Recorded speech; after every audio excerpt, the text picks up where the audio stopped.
परछाई ये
Good evening, all of you.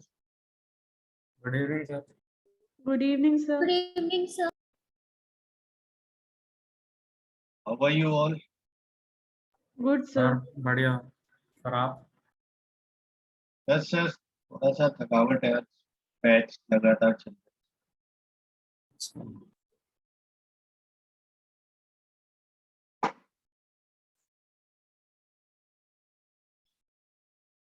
Tired at this time.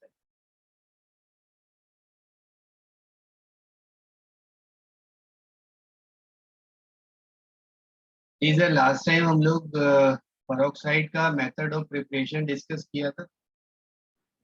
Sir doubt से थोड़े कौन से चैप्टर से? केमिकल बॉन्डिंग से भी और सर आपको पहले ये इसका हाइड्रोजन का आपको वो कराना था। हाइड्रोजन में पहले कंप्लीट कर लेता हूँ, उसके बाद फिर लास्ट के बचेगा आज टाइम से थोड़ा 10-15 मिनट 20 मिनट बचेंगे। अच्छा सर, इसमें भी आपको वो कराना था पहले वॉल्यूम इसका वॉल्यूम जो स्ट्रेंथ आपने। करा रहा था ना। यस सर, यस सर, आपको फिर से कराना था जो आपने करा था। आई रिमेम्बर, याद है। देखिए एक्चुअल में वॉल्यूम स्ट्रेंथ का मतलब क्या है या मीनिंग क्या है।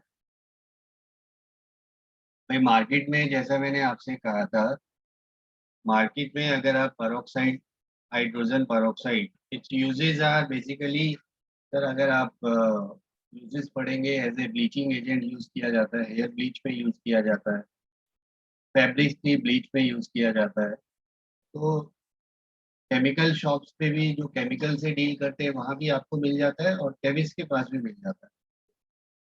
तो उसमें सैंपल जो होता है 10 वॉल्यूम, 20 वॉल्यूम, 50 वॉल्यूम, 30 वॉल्यूम लिखा रहता है।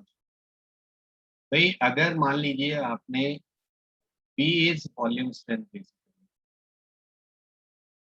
जैसे 30 वॉल्यूम लिखा है, तो इसका मतलब वॉल्यूम स्ट्रेंथ कितना है उसका, बोलिए 30।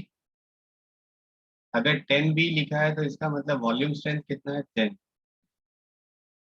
बी वॉल्यूम स्ट्रेंथ का मतलब क्या है, 1 volume of solution of hydrogen peroxide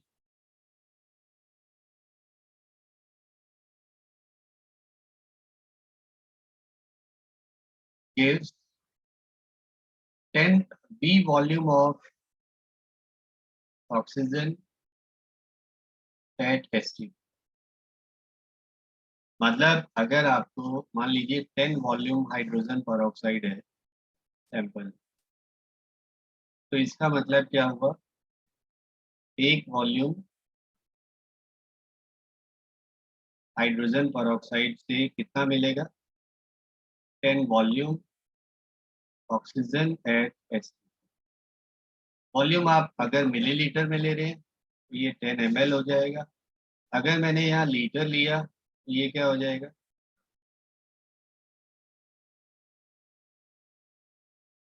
10 litre हो जाएगा।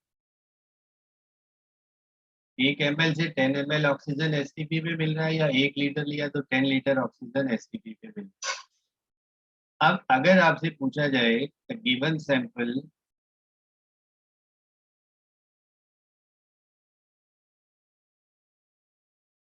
ऑफ हाइड्रोजन पेरोक्साइड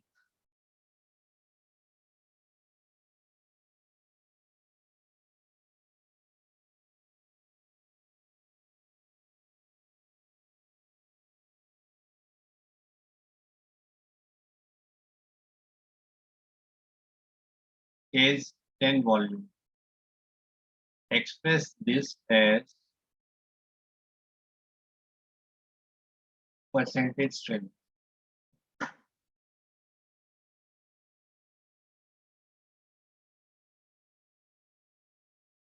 इसको आप परसेंटेज स्ट्रेंथ में एक्सप्रेस, जैसा मैंने अभी कहा सर 10 वॉल्यूम का मतलब तो आपको बताया, 1 लीटर से कितना वॉल्यूम ऑक्सीजन का मिल रहा है STP पे, 10 लीटर मिलता है। अब अगर आपसे मैं कहूँ कि सर हाइड्रोजन पेरोक्साइड का डिकम्पोजिशन लिखिए, reaction is like this, 2H2O plus O2, ये हुआ ना इसका डिकम्पोजिशन। Yes sir. अब 1 मोल बना आपका कितने मोल हाइड्रोजन पेरोक्साइड से, तो 2 मोल से।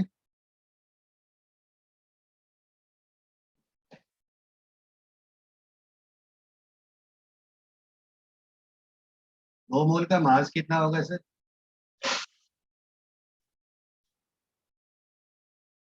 68 I guess, yes sir. 68 gram है। ऑक्सीजन 1 मोल का वॉल्यूम कितना होता है STP पे,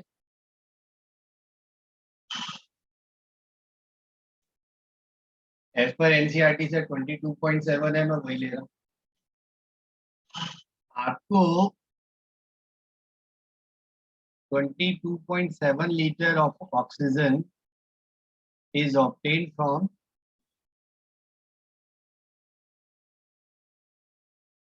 68 ग्राम ऑफ peroxide। तो अगर 10 लीटर आपको चाहिए सर, 10 वॉल्यूम का मतलब तो 1 लीटर सैंपल से 10 लीटर ऑक्सीजन मिल रहा है ना। तो 10 लीटर कितने वॉल्यूम से मिलेगा, कितने ग्राम से? ठीक है, होगा नहीं होगा सर? एक बार दोबारा बताना। स्टोइकियोमेट्री है, जैसे मोल कंसेप्ट से हमने सॉल्व किया सर। 22.7 लीटर ऑक्सीजन 68 ग्राम से मिल रहा है ना। Yes sir. 10 वॉल्यूम का मतलब 10 लीटर ऑक्सीजन 1 लीटर से मिलेगा मुझे। तो 10 लीटर ऑक्सीजन के लिए कितना पेरोक्साइड चाहिए मुझे ग्राम में, अच्छा बताइए? सर, 68.22.7 ये हो जाएगा सर आपका, कितना आया हुमिता?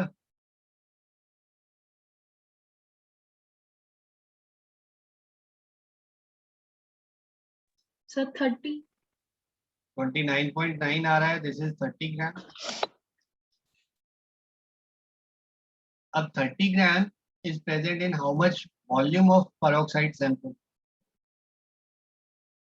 1 लीटर में है ना। Yes sir. Yes, sir. Percentage strength कितना हो जाएगा? 1 लीटर में 1000, कितना हो गया ये? 3% हुआ ना।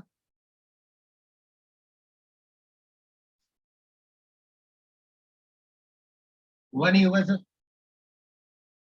और आपने लीटर से क्यों डिवाइड किया? वॉल्यूम स्ट्रेंथ मैंने आपको क्या कहा सर, एक वॉल्यूम से 10 वॉल्यूम मिल रहा है, तो 10 लीटर के लिए 1 लीटर सैंपल चाहिए ना, यस सर। इसलिए आपने 1 लीटर लिया। तो ये 3% हो जाएगा। जनरल अगर मैं बात करता हूँ तो देखो इस चीज को मैं डिफरेंट वे में समझाऊंगा आपको। सिद्धांत इज देयर,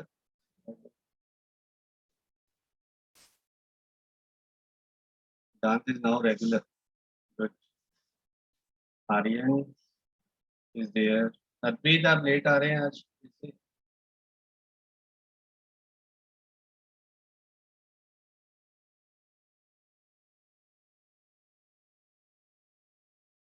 देखो यही इक्वेशन है ना आपका डिकम्पोजिशन।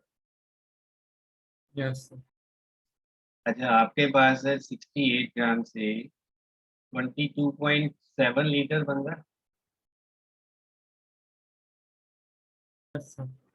और इक्विवेलेंट मास कितना है इसका? 17 ग्राम। वो मैंने आपको लास्ट टाइम भी समझाया था। 34 मोलर मास है, एन फैक्टर 2 है, इक्विवेलेंट मास हो जाएगा 34/2 which is 17 gram. Could you tell me sir 17 gram से कितना ऑक्सीजन मिलेगा?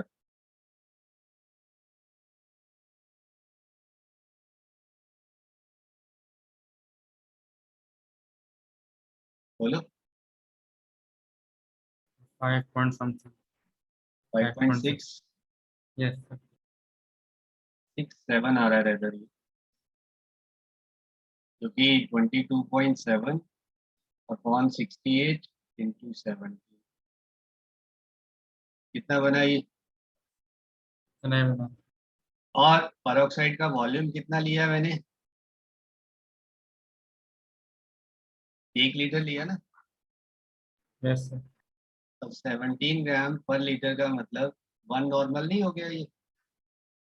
एक इक्विवेलेंट 1 लीटर में डिसॉल्व किया तो कितना हुआ? 1 normal is 5.67 volume. Volume strength कितना होगा इसका? 5.67 लीटर। ऑक्सीजन बना 5.6 लीटर एट एसटीपी। ये वॉल्यूम 1 लीटर से मिल रहा है, तो वॉल्यूम स्ट्रेंथ कितना हुआ? 5.67 वॉल्यूम स्ट्रेंथ हुआ। और एक इक्विवेलेंट का मास है सर 17 ग्राम पर लीटर, ये हो जाएगा 17 ग्राम पर लीटर या 1.7% या मोलैरिटी क्या होगा इसका? Normality is molarity into n factor. Molarity is normality by n factor is 2. So it will be 0.5. आपको इस रिलेशंस को याद रखना है। सर एक बार सेकंड वाला दोबारा समझा दो। देखो यहाँ पर सिंपल सी बात है सर, 17 ग्राम एक लीटर में 17 ग्राम से कितना मिलेगा, ये तो आपने कैलकुलेट किया ना। 17 ग्राम का सा इक्विवेलेंट मास बताया ना, n फैक्टर 2 है तो 34/2 होगा। पर 68 से क्यों नहीं डिवाइड किया सर? मतलब 68 को क्यों नहीं डिवाइड किया सर? दो मोल क्या है। मोलर मास कितना है H2O2 का? 34 34 है या 68 है? 34। ठीक। अच्छा सर, फिर इक्विवेलेंट मास निकालने के बाद अब आपका जो वॉल्यूम स्ट्रेंथ है 5.6 वॉल्यूम मीन्स 5.6 लीटर एक लीटर से मिल रहा है, जिसमें पेरोक्साइड का मास कितना है 17। तो हम कह सकते हैं सर इसको वन नॉर्मल है 5.6 वॉल्यूम 17 ग्राम पर लीटर 1.7% और 0.5 मोलर। अब अगर आपको मान लो 20 वॉल्यूम हाइड्रोजन पेरोक्साइड है, आपसे पूछा है सर उसका नॉर्मेलिटी बताओ या मोलैरिटी बताओ, बता सकते हो? भाई मेरे पास 5.6 वॉल्यूम किसके इक्वल है? वन नॉर्मल की। तो 20 वॉल्यूम किसके इक्वल हो जाएगा?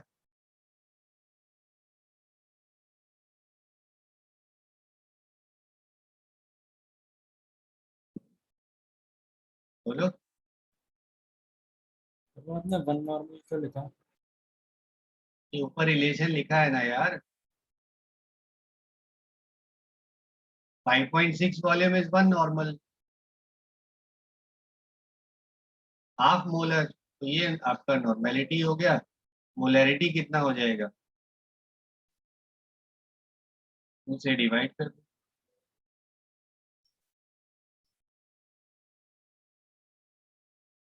परसेंटेज स्ट्रेंथ पूछी जाए तो भी निकल आएगी सर, 20/5.6 इंटू 1.7 कर दो।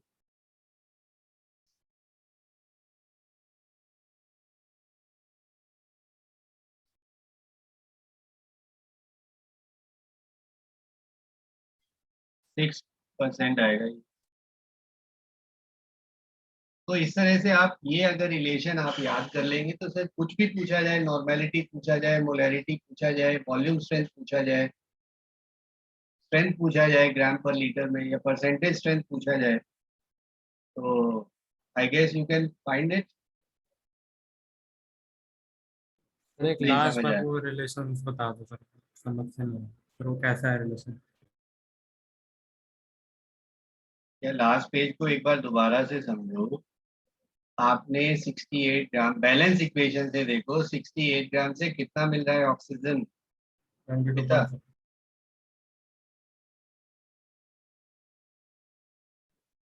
कितना मिला एक 68 ग्राम से? Sir, 22.7 liter.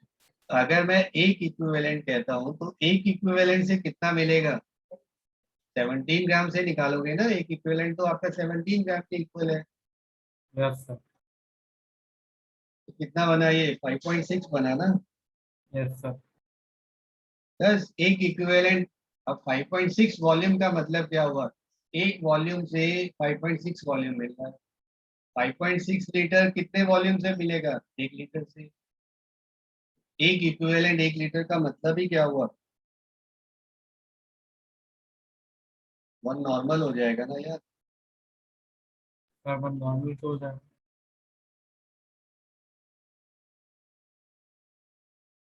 जी कार्बन नॉर्मल क्यों हो जाएगा?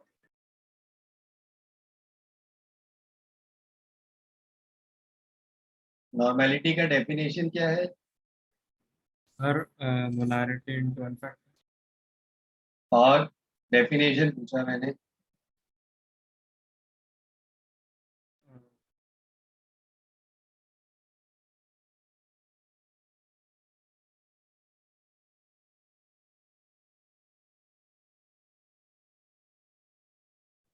Sir, number of gram equivalents in 1 liter solution.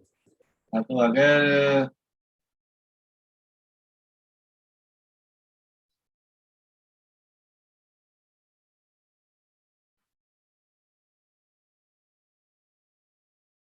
एक इक्विवेलेंट 1 लीटर में है तो हम 1 नॉर्मल बोलेंगे ना। Yes, sir. एक नॉर्मल आपका 5.6 वॉल्यूम है, उसी से आपका बन जाएगा। ठीक है, नॉर्मैलिटी की डेफिनेशन पर दोबारा बोल दो। Normality is number of gram equivalent of solute dissolved in 1 liter of solution.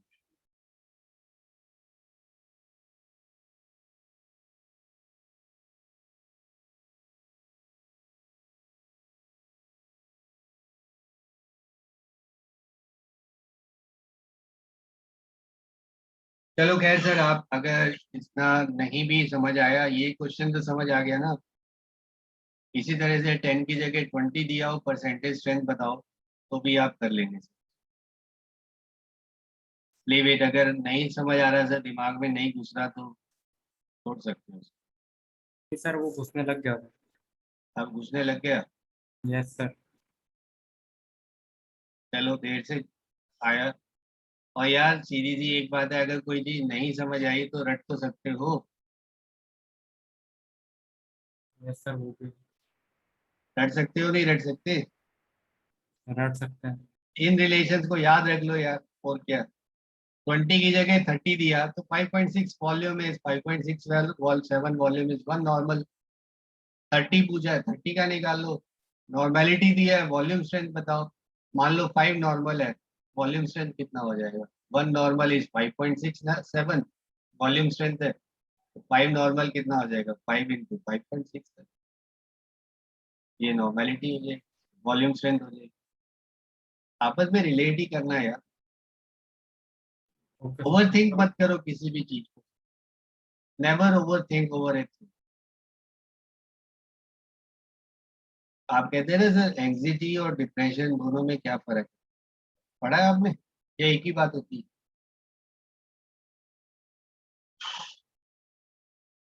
Bio student बताओ कोई भी।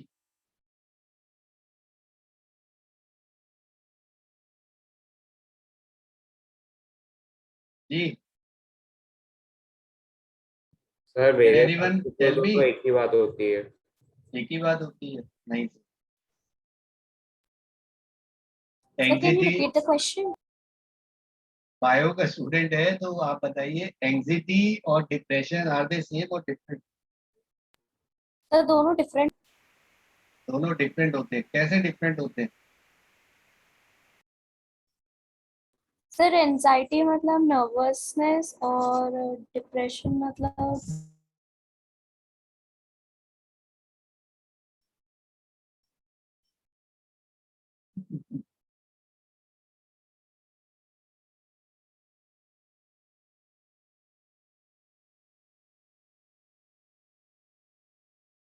एंग्जाइटी मतलब, depression. Anxiety means short term होता है बेसिकली। जैसे आपको एग्जाम से पहले कुछ टेंशन सी हुई, दैट इज बेसिकली एंग्जाइटी। और depression means when you over think. आपके मार्क्स कम आ गए, आप उसको सोचते ही रहे सर, मेरे मार्क्स कम आ गए, मार्क्स कम आ गए, उसको आप,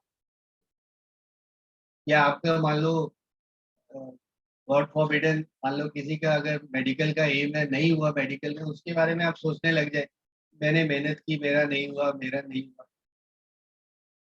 never over think over anything. किसी भी चीज को बात ज्यादा मत सोचिए। Take life as it goes, जैसे लाइफ आ रही है ऐसे चलते चलोगे।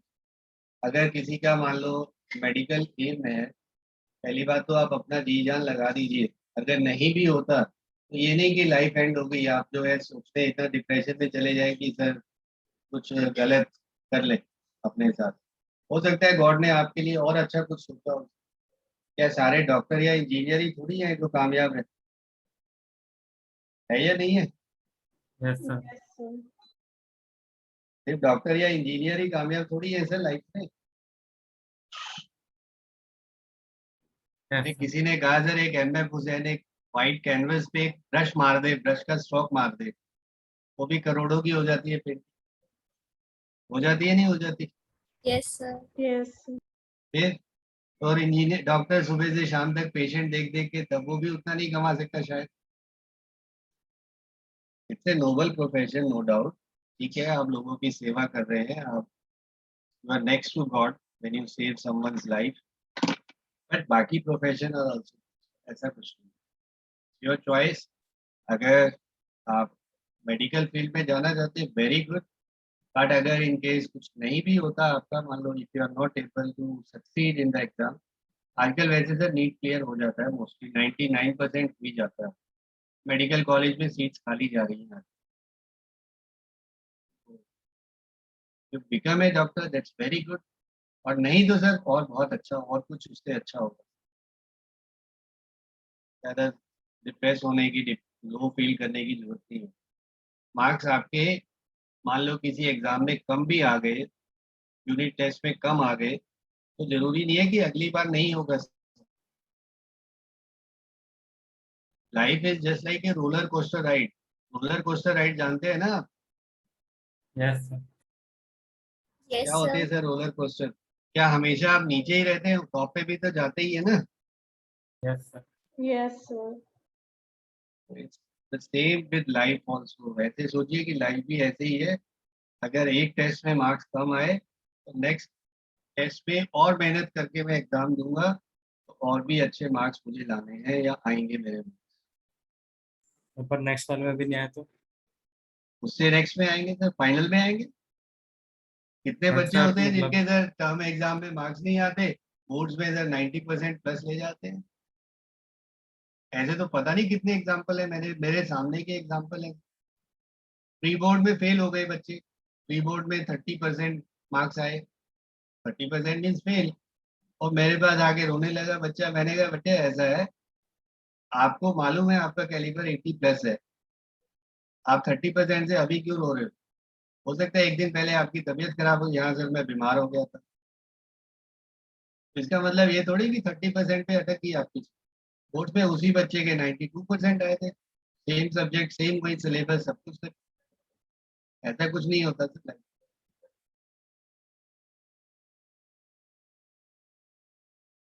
कभी भी आपके मार्क्स अगर कम आए हैं तो आप ये मत सोचो कि मेरे मार्क्स कम आए, ये सोचो कि मेरी कमी कहाँ रह गई, मैंने कहाँ एफर्ट्स कम डाले, क्या मेरे न्यूमेरिकल पार्ट वीक था, उस पर आप वर्क करो। अगर आंसर लिखने में आपके मार्क्स कटे, आपको चीज आती है but you are not able to put it up in the exam, आप नहीं कर पाए उसको एग्जाम में रिप्रेजेंट नहीं कर पाए, ठीक से आंसर नहीं कर पाए, वहाँ लैंग्वेज इशू है तो उसको आप वर्क करो। प्रेजेंटेशन पे वर्क करो। अगर प्रेजेंटेशन गड़बड़ है, कई बच्चों की हैंडराइटिंग इतनी बढ़िया होती है सर, खुद ही नहीं पढ़ पाएंगे कि क्या लिखा था। ऐसा होता है नहीं होता? बता Yes. फिर उस पे वर्क करो आप। नॉलेज है लेकिन प्रेजेंटेशन नहीं है, मार्क्स वहां भी कट जाते। डोंट वरी, सबके बढ़िया आएंगे मार्क्स, आए हैं शुरू।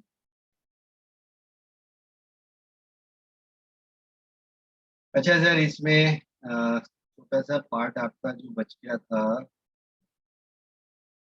क्या बचा था अभी आपका? इकोनॉमिक फैक्टर कुछ था हाइड्रोजन पेरोक्साइड का हमने डिस्कस करना था सर, स्ट्रक्चर और इसकी प्रॉपर्टीज। यस, सर उसके बाद भी कुछ दे रखा है सर उसके बाद सर हैवी वाटर दिया हुआ है और फिर हाइड्रोजन एज ए फ्यूल दिया हुआ सर है। जी सर न्यूमेरिकल्स खत्म हो गए चैप्टर के? बस यही है सर, इसमें वॉल्यूम स्ट्रेंथ से रिलेटेड पूछा जाता है और कुछ नहीं। सर आप एक दो क्वेश्चन दे दो मतलब strength कह रहे हैं यार तू समझ नहीं आया तो फिर मैं क्या इसमें सर बताऊं? नहीं वो थोड़ा सा आ गया क्वेश्चन से आ थोड़ा सा गया आ गया। यस सर मैं आपको दूंगा, फिर बाद में दूंगा, अभी पहले इसको कंप्लीट कर लें। Okay sir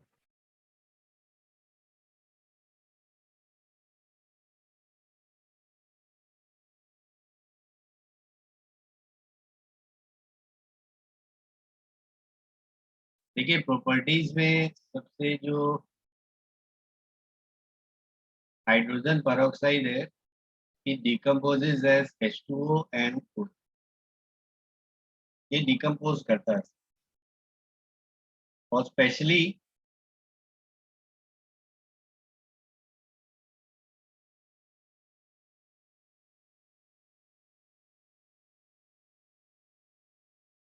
on exposure to light, light के एक्सपोजर पे ये डिकम्पोज करता है and also in presence of alkali या मेटल सरफेस.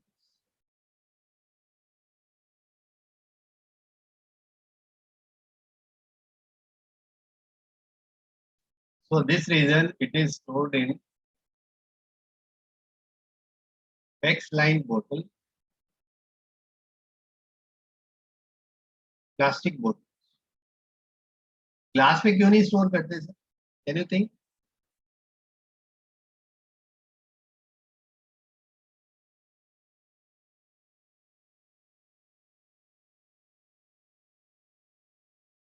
और इसको डार्क में रखा जाता है, not in contact with sunlight, because sunlight की प्रेजेंस में ये डिकम्पोज करता है.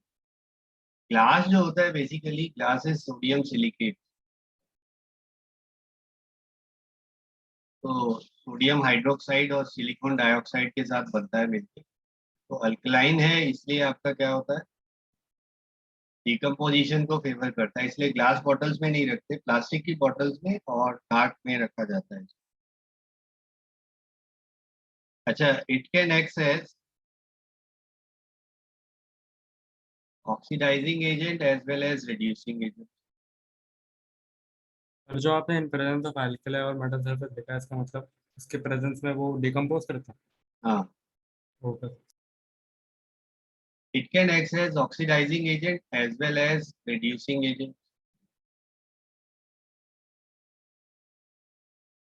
In acidic medium as well as basic medium.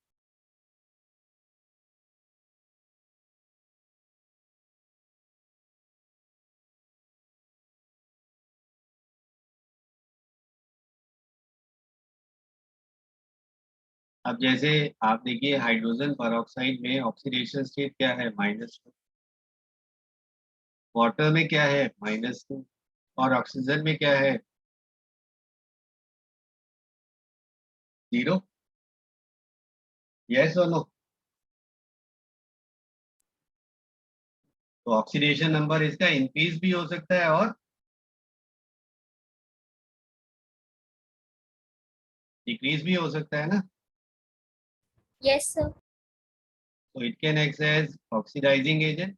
जब आपका ये इंक्रीज हुआ, इसका मतलब क्या हुआ,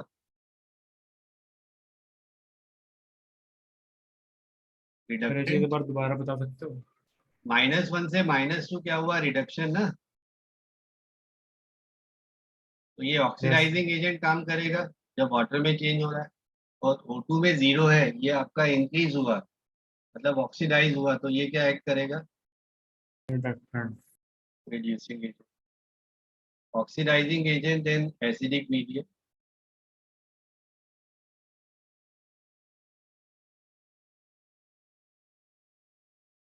ferrous is oxidised to ferric, और हाइड्रोजन पेरोक्साइड इसमें कन्वर्ट होगा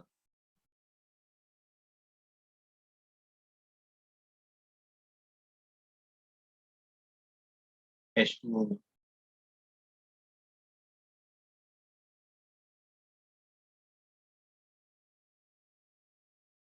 -1 से किस पे चेंज हो रहा है ये, -2 में. Can you balance this equation sir? Balancing तो आपको सिखाया है पीछे.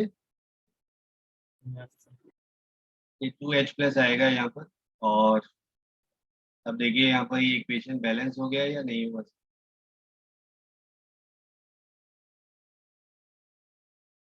होगा. इसी तरह से लेड सल्फाइड है, plus 4H2O2 gives PbSO4 plus 4H. ये मॉलिक्यूलर फॉर्म है, तो ये ऐसे बैलेंस हो जाएगा. इन बेसिक मीडियम अगर मैं बात करूं तो ferrous plus hydrogen peroxide is to ferric to OH minus Mn plus 2 plus hydrogen peroxide Mn plus 4 plus 2 OH minus. These are examples of oxidizing action in acidic and basic medium. Note करना। आराम से कर लीजिए।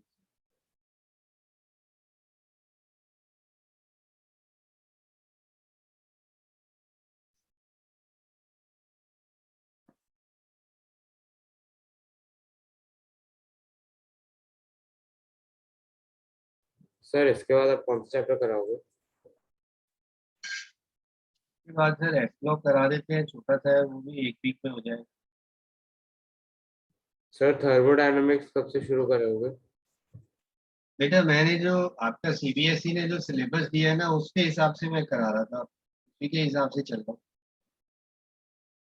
Sir term one का जो आपका syllabus है ना, उसमें रेडॉक्स भी है, एसलॉग भी है, हाइड्रोजन भी है, फिर आपका ऑर्गेनिक है, basic concept in organic chemistry. और टर्म 2 में आपका आएगा थर्मोडायनामिक्स। सर एक्चुअली हम लोग के स्कूल में कुछ अलग तरह से करा रहे हैं, तो सर उसने स्कूल के एग्जाम में थर्मोडायनामिक्स आ रहा है, इसलिए पूछ रहा था। आप sir all agree, I don't mind, मैं थर्मोडायनामिक्स करा देता।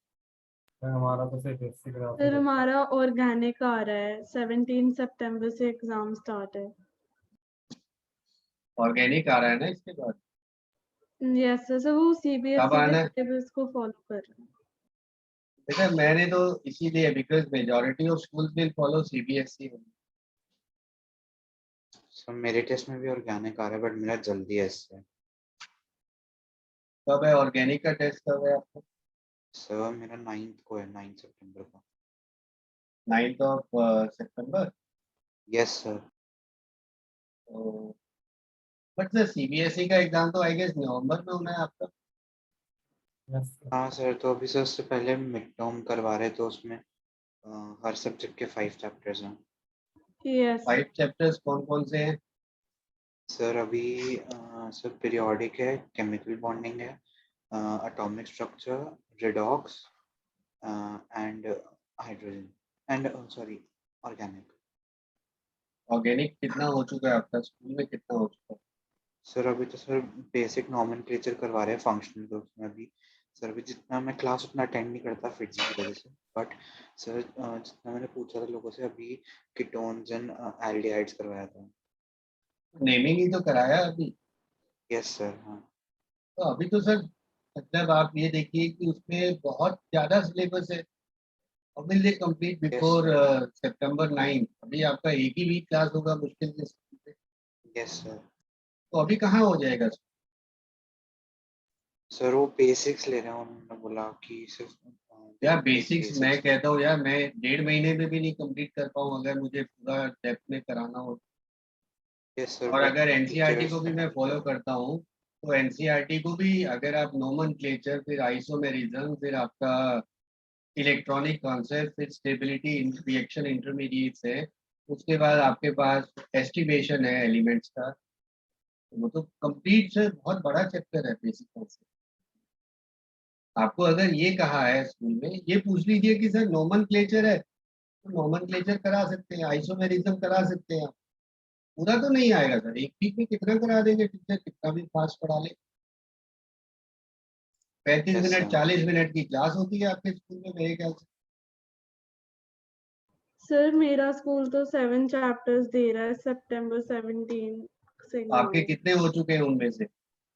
सर अभी ऑर्गेनिक, सिर्फ ऑर्गेनिक ही बचा है, बाकी सब कंप्लीट हो गया है। तो आपको ऑर्गेनिक करा दूंगा, आज ये कंप्लीट हुआ, नेक्स्ट क्लास से ऑर्गेनिक शुरू कर देते हैं।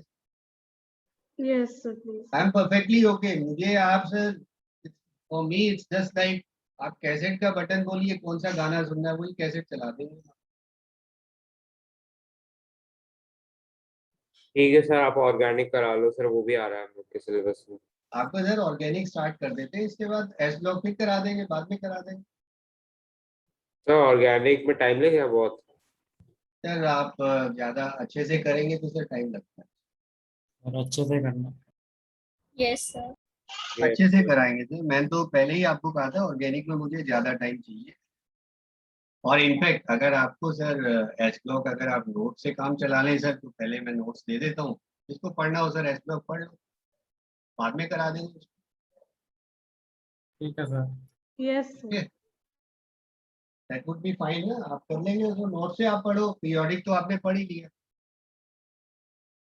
मैं आपको नोट्स शेयर कर दूंगा, उसके बाद आप उससे पढ़िए और देखते हैं फिर आगे पढ़ाते हैं। पहले ऑर्गेनिक कराएंगे। ऑर्गेनिक टफ होते हैं क्या? नहीं, बहुत इंटरेस्टिंग है ऑर्गेनिक, सबसे इंटरेस्टिंग है। सबसे बोरिंग इनऑर्गेनिक होता है जो मैं ये करा रहा हूँ। मुझे यस ना सर। पढ़ाने में मजा आता है ना पढ़ने में मजा आता सर वो ऑर्गेनिक में और एस ब्लॉक में न्यूमेरिकल्स हैं। है। एस ब्लॉक में बिल्कुल नहीं है सर। ऑर्गेनिक में भी एस्टिमेशन ऑफ एलिमेंट्स में है, क्वालिटेटिव एनालिसिस क्वांटिटेटिव में है थोड़ा। वो शायद सिलेबस आपके जो सीबीएसई है उसमें शायद है या नहीं है, आई एम नॉट श्योर। आप एक बार पूछ लीजिएगा, बट मैं आपको बता दूंगा कैसे करना। Yes, वो तो आप sir. ऑर्गेनिक जो है वो जेई लेवल पे करा दोगे ना? मैं तो सर सब कुछ ही करा रहा हूँ आपको जेई लेवल से, आप बस प्रैक्टिस करो। Yes sir. एनसीईआरटी फिर एग्जाम्पलर और फिर जो क्वेश्चन एमसीक्यू आपको देता हूँ उसको करो, बस that's the way. Sir physical में लेकिन और कुछ करना चाहिए ना? प्रैक्टिस करो सर बस। आपका टारगेट मेंस है ना, पहली चीज तो यस सर। मेंस हो जाएगा इसी जो मैं करा रहा हूँ। बट प्रीवियस ईयर क्वेश्चन थोड़े मतलब ऐसे लग रहे थे सर, मतलब नहीं हो रहे थे। कोई नहीं आए पूछ लिया करो। Okay. As a reducing agent देखिए सर, मतलब H2O2 किस में चेंज होगा, ऑक्सीजन में चेंज होगा यहाँ। अब यहाँ भी एसिडिक मीडियम लिया मैंने,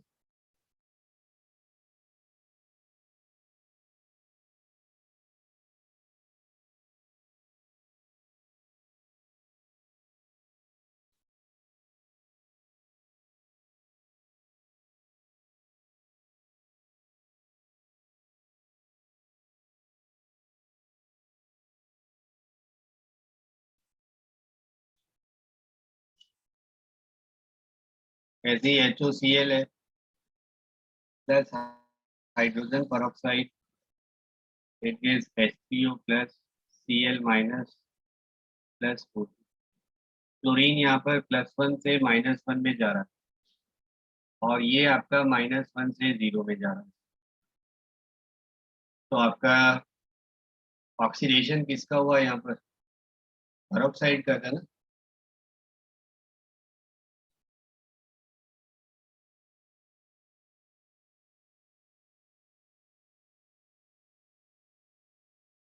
बेसिक मीडियम में आपका होगा sir iodine plus peroxide plus 2 OH minus, iodine get reduced to iodide, H2O plus and MnO4 minus,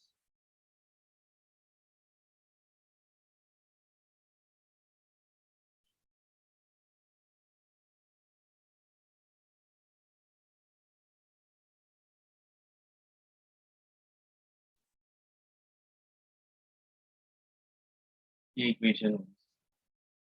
आपको सिंपली क्या याद रखना है कि MnO4 माइनस बेसिक मीडियम में किस में चेंज हो रहा है, MnO2 में, और पेरोक्साइड चेंज होगा O2। बस इसी के बेस पे आपको बैलेंसिंग जैसे सिखाया है रेडॉक्स का वैसे ही करना।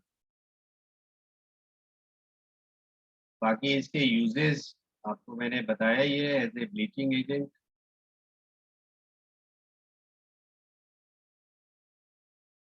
Use as a bleaching agent, hair bleach में, फैब्रिक में ये यूज किया जाता है। Mild disinfectant it is use.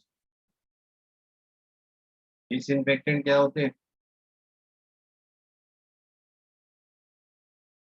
Germs को किल करने का काम करते हैं, जैसे like Dettol and Savlon and all. Antiseptic और डिसइंफेक्टेंट आर दे सेम और डिफरेंट?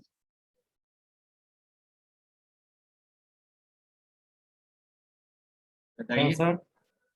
एंटीसेप्टिक और disinfectant are they same? Yes sir, शायद। No sir, they are different.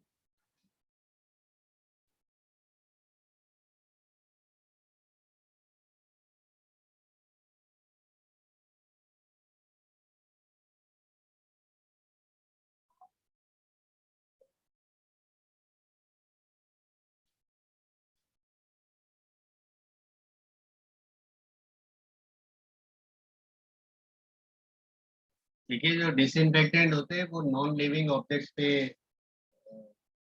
Use किए जाते हैं। मीन्स जैसे आपका फ्लोर क्लीनर्स है, फिनाइल है, दैट इज ए डिसइंफेक्टेंट। और एंटीसेप्टिक जो होता है वो लिविंग ऑब्जेक्ट्स पे यूज किया जाता है। आपको माइनर कट लगा या ब्लीडिंग हो रहा है उसमें कट से, तो आप क्या फिनाइल डालते हैं हाथ पे? No sir. No sir. No, sir. They kill germs only, but जो नॉन लिविंग ऑब्जेक्ट्स है या नॉन जैसे फ्लोर क्लीनर्स है, टॉयलेट क्लीनर्स है, दे आर डिसइंफेक्टेंट। और जो एंटीसेप्टिक होते हैं वो कहाँ यूज करते हैं आप? लिविंग टिश्यूज पे। आपको कट है, आप क्या लगाएंगे? डेटॉल या सेवलॉन लगाएंगे ना, बीटाडीन लगाएंगे, नॉट द फ्लोर क्लीनर।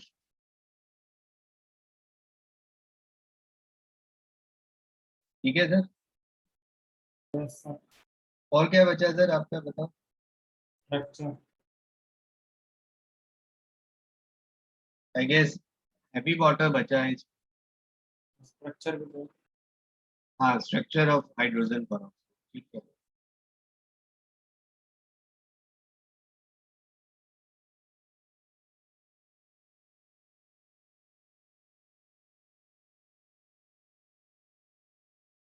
ये sir open book type structure होता है,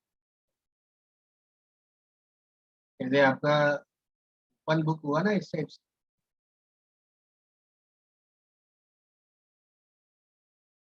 ऐसे समझ। तो यहाँ पर ये ऑक्सीजन ऑक्सीजन है, ये एच एक इधर है, एक। तो ये डिफरेंट प्लेन में लाई करते हैं, दो ऑक्सीजन हाइड्रोजन बॉन्ड। जो दो OH है, ये दोनों अलग अलग प्लेन में लाई।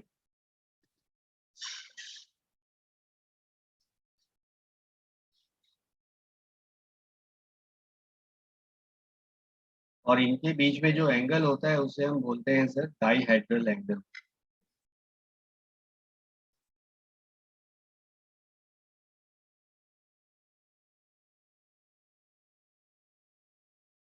ये स्टेट पे डिपेंड करता है, कौन से केस में।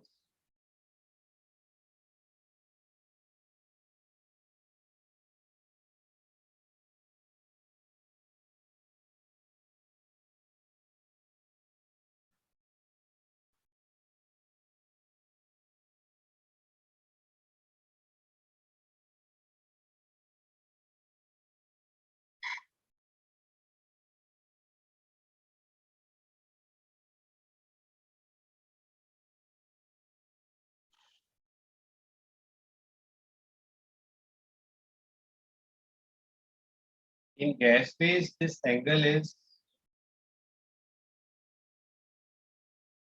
111.9, and in solid phase,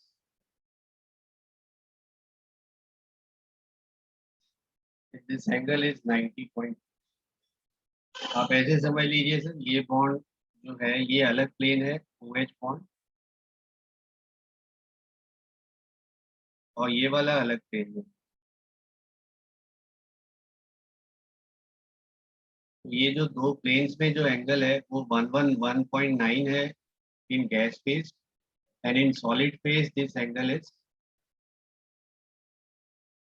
कितना बताया मैंने? 90.2। बाकी सर इसमें मैंने आपको पहले ही बताया open book type structure. Gas phase और सॉलिड फेज का दोबारा बता दो। गैसियस स्टेट का मतलब गैसियस वेपर्स की फॉर्म में, वेपर्स जब है हाइड्रोजन पेरोक्साइड में, उसमें ये एंगल 111.9 है, और जब सॉलिड हो गया, सॉलिडिफाई हो गया, तो उसमें एंगल 90.2 है। अच्छा बाकी सर इसमें हैवी वाटर बचा है। हैवी वाटर का आपने कहीं यूज पढ़ा है पहले? D2O आप बोलते हैं। It is obtained by repeated electrolysis of water.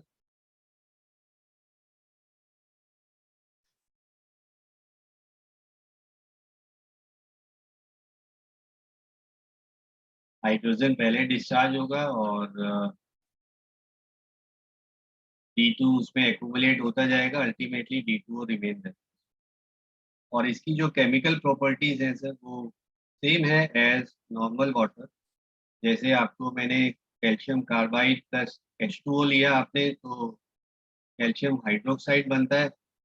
OH की जगह यहाँ पर OD ट्वाइस कर लीजिए, C2H2 की जगह C2D2 आप बना लीजिए, तो ड्यूटीरियम बन जाएगा। यहाँ SO3 है, H2O के साथ सल्फ्यूरिक एसिड बनाता है, यहाँ पर क्या बन जाएगा, D2SO4 बन जाएगा। तो इस तरह से ये रिएक्शन है सर, सेम है जैसे नॉर्मल वाटर आपका रिएक्ट करता है, सेम वे D2O भी रिएक्ट करता है।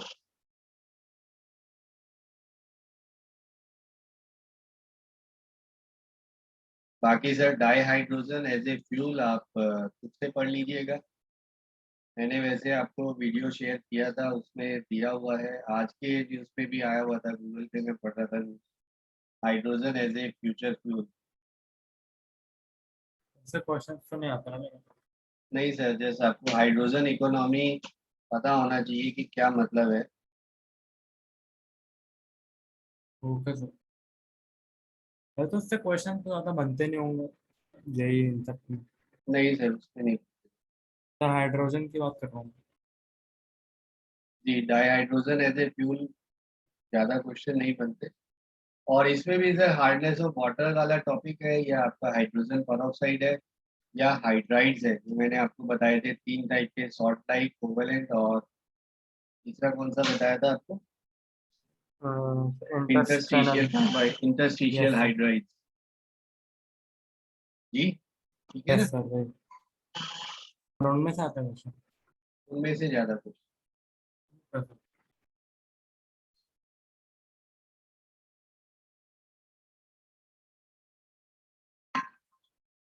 डाउट से लोगा सर। नहीं सर, डाउट कैसे, व्हाट्सएप करोगे कैसे? सर कुछ व्हाट्सएप पर तुम कुछ ऐसे बोल। एक आप व्हाट्सएप मिनट। कर दो, मैं फिर वो स्क्रीन शेयर कर दूंगा, उसी पे बताता ओके जाऊंगा। सर। अरे सर मेरा एक ऐसा ही डाउट था कि सर जो बेंड स्ट्रक्चर होती है हाँ हाँ। उसके बीच का एंगल कितना होता है सर? बैंड स्ट्रक्चर में बच्चा जो लोन पेयर है ना, उस पर डिपेंड करता है। जैसे वाटर है, उसमें 2 लोन पेयर है, तो 105 के अप्रॉक्स होता है। अमोनिया है, वहां पर एक लोन पेयर है, 107 होता है। ठीक है। यस सर, वो काफी जगह अलग अलग दिख रहे थे, इसमें कंफ्यूज हो गया तो था। लोन पेयर पे डिपेंड करता है ना। Okay sir.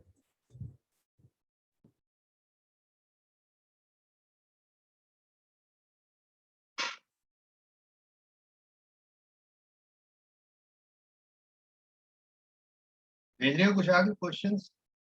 यस सर मैंने एक भेजा बाकी भेजा।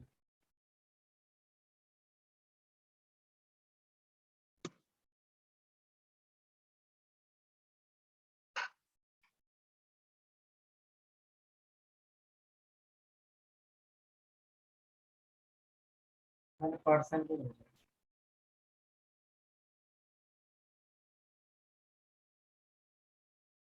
Excuse me sir.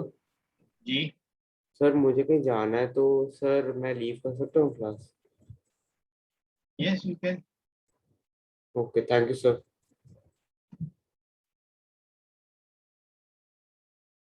Sir sir एक चीज ही पूछनी थी। आपका क्वेश्चन कहाँ भेजा आपने, ग्रुप पे या अलग से भेजा? और अलग से चलिए। ग्रुप पे डाला करो यार, अपने अलग अलग। चलो कोई नहीं।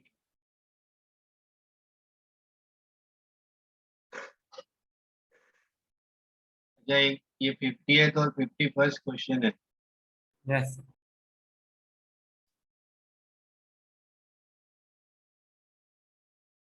देखो यहाँ पर basically all the carbon oxygen bonds in carbonate are of equal in length. अब अगर आप कार्बोनेट का स्ट्रक्चर बनाएंगे तो इसमें रेजोनेंस पॉसिबल है या नहीं है? है सर। कितने रेजोनेंस स्ट्रक्चर बनेंगे? 3 बने। 3 बनेंगे। और जो हाइब्रिड स्ट्रक्चर बनेगा वो कैसा बनेगा?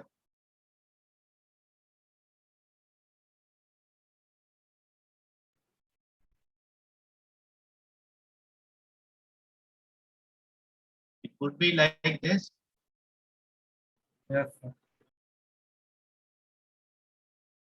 तो जो रेजोनेंस हाइब्रिड है उसमें पाई इलेक्ट्रॉन लोकेलाइज ना होके क्या हो रहे हैं, डीलोकेलाइज हो रहे हैं ना। क्या सर? यहाँ पर जो पाई बॉन्ड है या पाई इलेक्ट्रॉन्स है वो तीनों बॉन्ड पे डीलोकेलाइज दिखाओगे ना, हाइब्रिड का मतलब। Yes sir. इसीलिए यहाँ पर बॉन्ड लेंथ इक्वल होगी। ऐसे ही ओजोन में डबल सिंगल बॉन्ड लेंथ अलग अलग ना होके क्या होती है, आपके पास दोनों बॉन्ड लेंथ इक्वल है। क्यों है?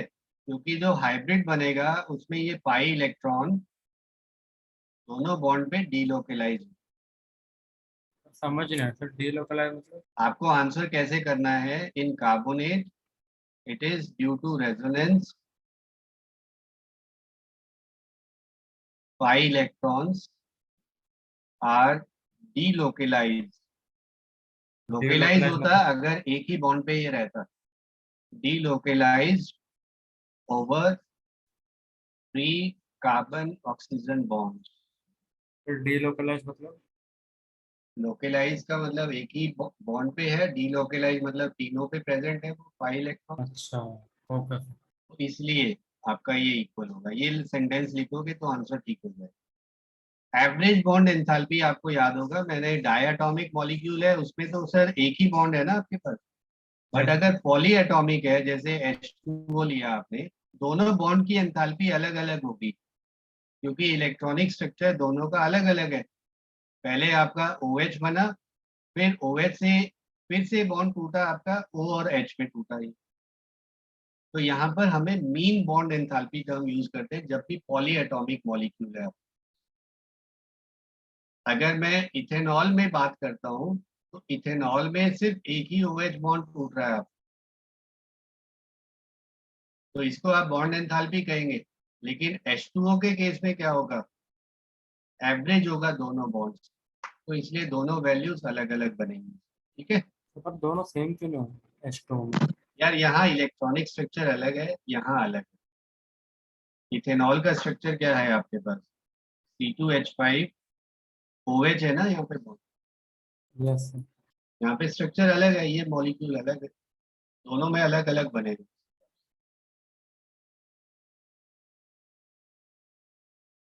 ठीक है, यस सर। नेक्स्ट आपका है ये,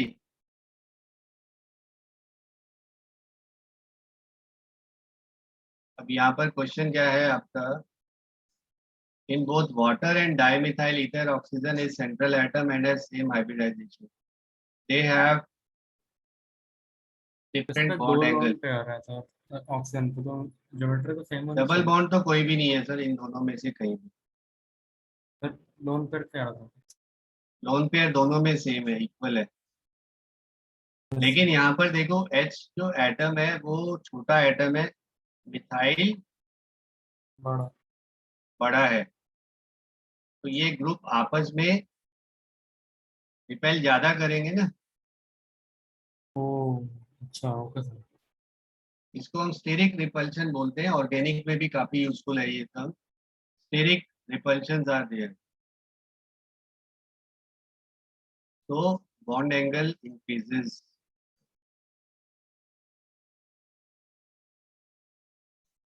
वाटर और ईथर में ईथर का एंगल ज्यादा होगा, आंसर क्या दिया है इसका? सर मैंने देखा नहीं था ये एग्जाम्पलर का है, कहाँ से लिखा है ये? सर, सारा एग्जाम्पल थे। उसमें ईथर का ही ज्यादा दिया होगा, देखो आप। यस सर, एक और चीज पूछी सर, एंगुलर ज्योमेट्री क्या होती है? कि angular geometry. Angular geometry inverted V shape या बेंड शेप को बोलते हैं। अच्छा ये हो गया एंगुलर ज्योमेट्री। सर, ये बेंड शेप मतलब एंगुलर ही कहते हैं बेंड शेप। जी हाँ, एक ही बात। SO2 हुआ, H2O हुआ आपका, ये सब बेंड शेप।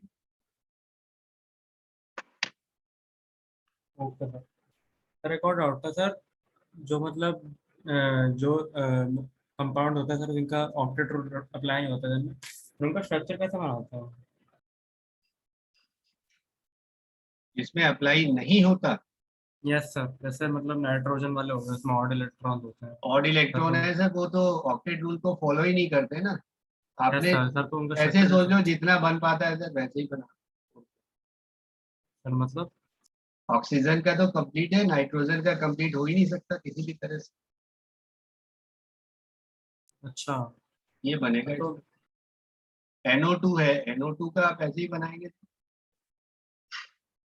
तो ऐसे कंपाउंड्स का बनाया कैसा, मतलब समझ ही नहीं आता कभी कभी बस जल्दी आप समझ। बना लो यार ऐसे ही। NO2 में N का इनकम्प्लीट दिखा दो बस। अब कई जगह इसको 3 इलेक्ट्रॉन बॉन्ड बनाया है, बट वो सब सर ऑब्सोलीट है, वो कोई ठीक नहीं है। Nitrogen will not have incomplete, nitrogen will not have complete octet. अच्छा ओके सर। एक और है सर, मैं भेज रहा हूँ। हाँ, देखिए। Anyone else, if any doubt you have, you can ask here. Umita, Vijaya.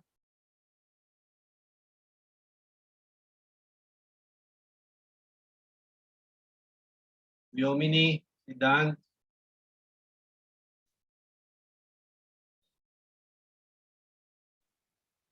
मैंने भेजा।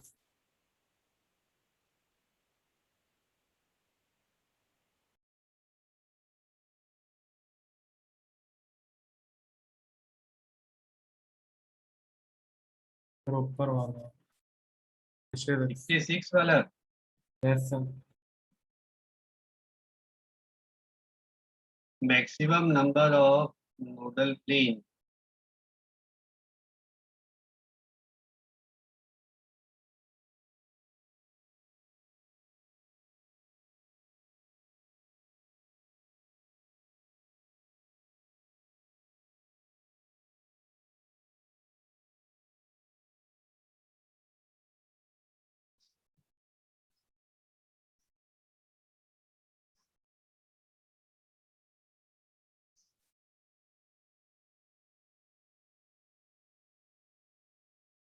सिंगल करेक्ट है, मल्टीपल करेक्ट है? सिंगल ही था सर, इसका सेकंड ऑप्शन था सर, मुझे समझ ही नहीं आया सर कैसे निकालने वाले। It's single correct. Yes sir, sir second option correct था। एक second sir, sigma star 1s, इसका शेप कैसा होगा?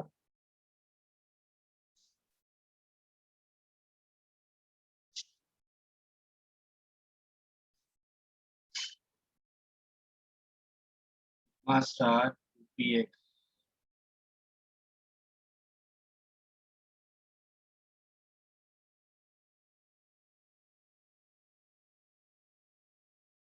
Five star p1।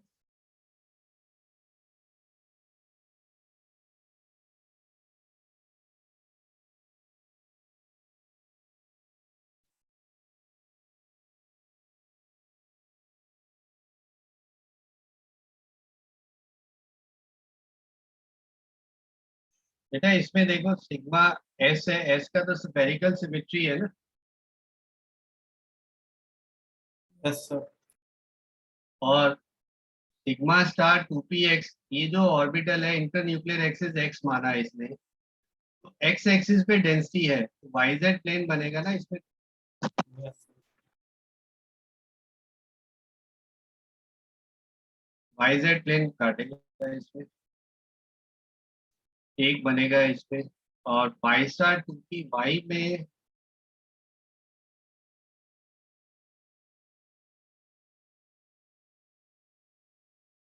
Sir sigma star बनना इसमें एक भी नहीं बना, एक ही बनना चाहिए सर। सब में एक ही बन रहा है सर, तो लेकिन करेक्ट तो दे रखा है। एक second.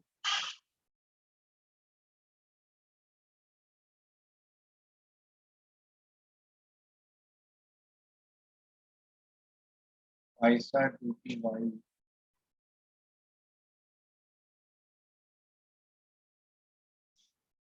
Let me think sir, इसको मैं फिर नेक्स्ट क्लास में दोबारा बता दूँ। ओके अभी सर, दिमाग नहीं काम कर बताओ। Okay sir. 5 स्टार 2P5 5 में भी सर आपका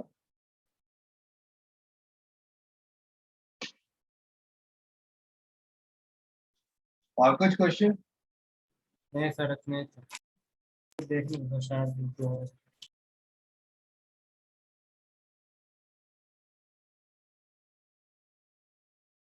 यस सर, अच्छा नहीं सर, ठीक है।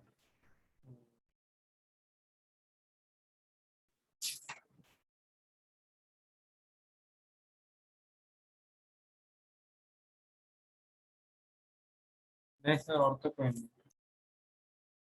नहीं सर।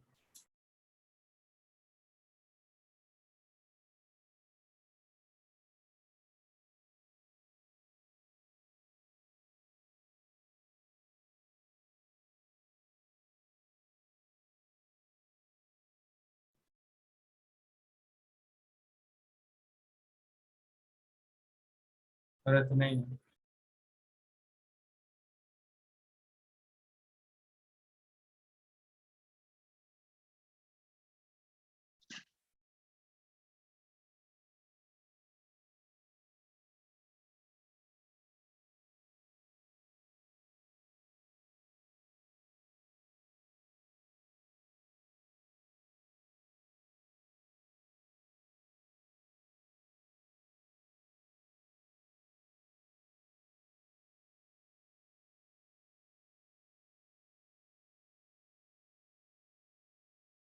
देखिए सर, इसमें जो आंसर है ना, हालांकि एनसीईआरटी में तो ये दिया नहीं है,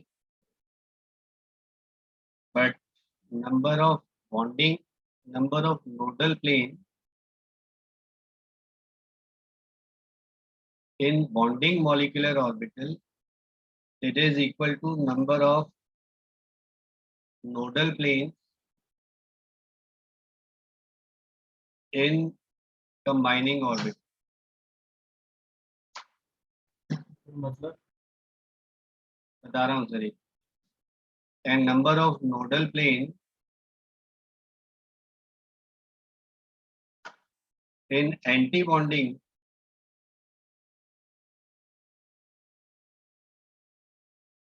molecular orbital, it is equal to number of nodal planes in combining orbital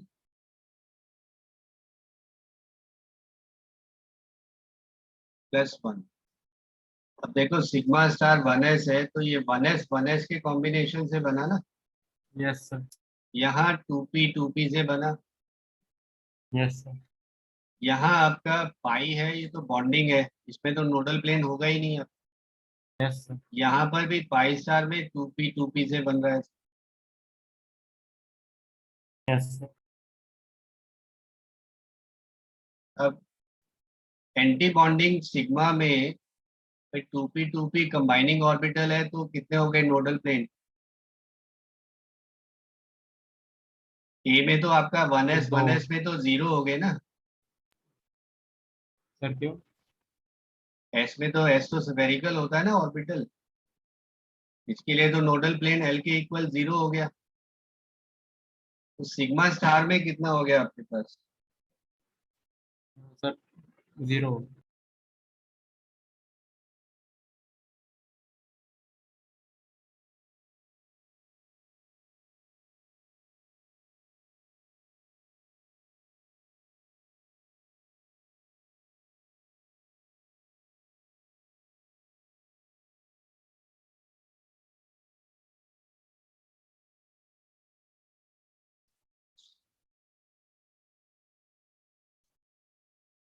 और बी में कितना हो जाएगा?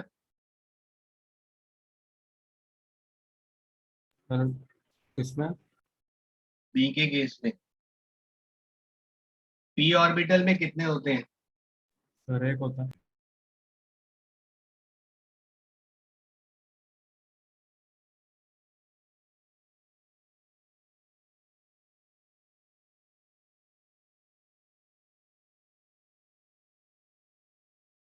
दोनों में दो हो गए ना आपके पास? Yes sir. दो क्यों है? दो पी ऑर्बिटल कंबाइन करके बनाते हैं ना सिग्मा। अच्छा दोनों का 2 + 1 3 आएगा, ये सबसे ज्यादा होगा। That would be answer. तो दोबारा बताना सेकंड वाले में नोडल प्लेन का। सेकंड वाले में एंटी बॉन्डिंग बन रहा है ना बेटा। Yes sir. अब पी ऑर्बिटल में नंबर ऑफ नोडल प्लेन, दो पी ऑर्बिटल कंबाइन कर रहे हैं ना आपके पास। Yes sir. प्लस माइनस, जब ये आपस में कंबाइन करेंगे, ऑलरेडी कितने नोडल प्लेन है इसमें? एक एक है दोनों के पास। Yes sir. एक यहाँ पर बन गया तो 2 + 1 हो गया ना, यहाँ पर अच्छा यस सर। 3 होगा।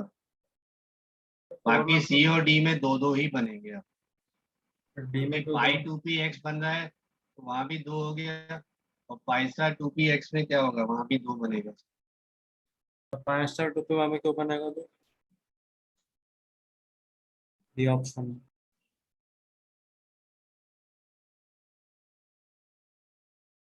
इसमें भी तो एंटी बॉन्डिंग।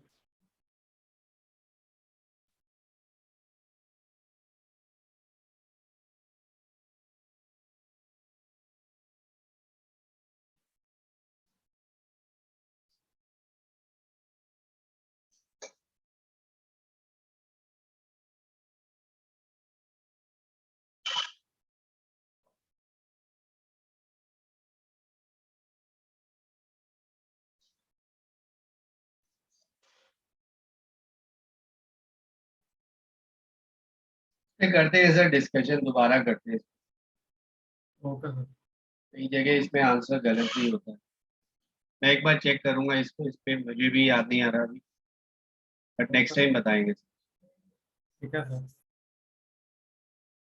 चलिए, thank you so much. Thank you sir. Good night sir. Good sir आप नाइट। स्लाइड्स भेजें। थैंक यू अभी सर, जो गुड है नाइट। ऑर्गेनिक फिर स्टार्ट करेंगे नेक्स्ट क्लास से। काफी इंटरेस्टिंग है, काफी एग्जांपल्स कराऊंगा आपको, और प्रैक्टिस क्वेश्चंस भी बहुत दूंगा। Okay sir. Thank you sir. Okay sir, slides thank thank भेजें। You sir. स्लाइड्स भेजना।